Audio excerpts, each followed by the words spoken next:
காப்பாற்றுகிற வகையில் தொடர்ந்து நாம் பணியாற்றுவோம்.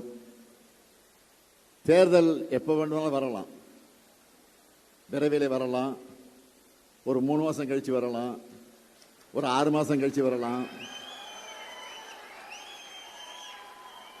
ஏன்னா ஆட்சி என்பது மெஜாரிட்டியோட வெற்றி பெறலவங்க நல்லா தெரியும் உங்களுக்கு. மெஜாரிட்டியோட இல்லை, மெஜாரிட்டி நான் 234 தொகுதிக்கு பாதியில் என்ன 118 வரணும். இப்போ எவ்வளவு ஜெயிச்சாங்க? 108 தான். திமுக தான் ஜெயிக்கணும், ஸ்டாலின் தான் முதலமைச்சர் ஆகணும் ஓட்டு போட்டீங்கல்ல. நம்மோடு இருந்த கூட்டணி கட்சிகள் ஆதரவில் தான் இன்னைக்கு இந்த வண்டி ஓடிக்கிட்டு இருக்கு.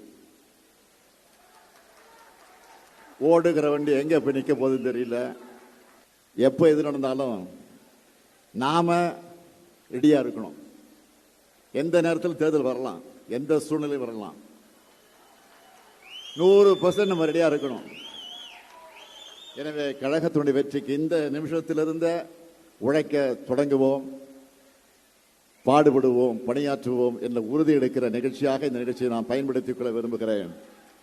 எனவே தாய் கழகத்தை தேடி வந்திருக்கக்கூடிய முன்னாள் அமைச்சர் நம்முடைய இனிய சகோதரர் பெஞ்சமின் அவர்களையும்